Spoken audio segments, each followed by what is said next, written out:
ವಿಜಯ ರವೀಂದ್ರ ಪತ್ನಿ ಸ್ಪಂದನ ನಿಧನರಾಗಿ 1 ವರ್ಷ ಆಗಿದೆ. ಕಳೆದ ವರ್ಷ ಆಗಸ್ಟ್ 7ರಂದು ಬ್ಯಾಂಕಾಕ್ನಲ್ಲಿ ಹೃದಯ ಸ್ತಂಭನದಿಂದ ಕೊನೆಯುಸಿರೆಳೆದಿದ್ದಾರೆ.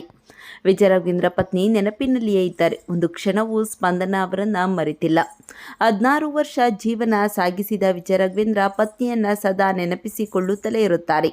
ಇದೀಗ ನಟ ರಾತ್ರಿ ಇಡೀ ನಿದ್ದೆಗೆಟ್ಟು ನಟ ವಿಜಯ ರಾಘವೇಂದ್ರ ವಿಡಿಯೋ ಮಾಡಿದ್ದಾರೆ. ಈ ವಿಡಿಯೋ ನೋಡಿ ಅಭಿಮಾನಿಗಳು ಕಂಬನಿ ಮಿಡ್ತಿದ್ದಾರೆ. ನಟ ನಿದ್ದೆಗೆಟ್ಟು ಕಾಯುತ್ತಿರುವುದನ್ನು ನೋಡಬಹುದು. ಅವರು ಮಾತಿನಲ್ಲಿ ಏನು ಹೇಳದಿದ್ದರೂ ಅವರ ಹಿಂದುಗಡೆ ಮಗ ಓದುತ್ತಿರುವುದನ್ನು ನೋಡಬಹುದಾಗಿದೆ. ಹೌದು, ಮಕ್ಕಳಿಗೆ ಪಾಠ ಓದಿಸುವುದರಲ್ಲಿ ಅಪ್ಪ ಅಮ್ಮಂದಿರ ಪಾತ್ರ ತುಂಬಾ ದೊಡ್ಡದು. ಹೀಗಾಗಿ ಈ ಟಾಸ್ಕ್ ಅನ್ನು ವಿಜಯ ರಾಘವೇಂದ್ರ ಅವರು ನಿಭಾಯಿಸುತ್ತಿದ್ದಾರೆ. ಮಕ್ಕಳ ಪರೀಕ್ಷೆ ನಮಗೂ ಪರೀಕ್ಷೆ ಅಂತ ವಿಡಿಯೋ ಪೋಸ್ಟ್ ಮಾಡಿದ್ದಾರೆ. ಪರೀಕ್ಷೆಯ ಸಮಯ ಎಂದು ವಿಜಯ ರಾಘವೇಂದ್ರ ಶೀರ್ಷಿಕೆ ಕೊಟ್ಟರೂ ಕಾರಣ ಮಗನಿಗಾಗಿ ಅಪ್ಪ ರಾತ್ರಿ ಜಾಗರಣೆ ಮಾಡುತ್ತಿರುವುದು ತಿಳಿಯುತ್ತದೆ.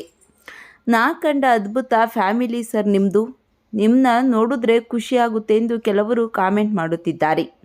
ಈಗ ನಿಮ್ಮ ಜೊತೆ ನಿಮ್ಮ ಹೆಂಡತಿ ಇದ್ದಿದ್ರೆ ನಿಮ್ಮ ಫ್ಯಾಮಿಲಿ ನೋಡಲು 2 ಕಣ್ಣು ಸಾಲದು. ಆದರೆ ವಿಧಿಯ ಆಟದಲ್ಲಿ ಬೇರೆ ಆಗೋಗಿದೆ. ಆದರೂ ನೀವು ಹೀಗೆ ನಗುತ್ತಾ ಇರಬೇಕೆಂದು ದೇವರಲ್ಲಿ ನಾನು ಪ್ರಾರ್ಥಿಸುತ್ತೇನೆ ಎಂದು ಇನ್ನೊಬ್ಬರು ಕಾಮೆಂಟ್ ಮಾಡಿದ್ದಾರೆ. ಇನ್ನು ಕೆಲವರು, ಸರ್ ಬೇಗ ಮತ್ತೊಂದು ಮದುವೆ ಆಗಿ, ನಿಮ್ಮ ಕಷ್ಟ ನೋಡೋಕೆ ಆಗುತ್ತಿಲ್ಲ ಸರ್ ಅಂತೆಲ್ಲ ಕಾಮೆಂಟ್ ಮಾಡುತ್ತಿದ್ದಾರೆ.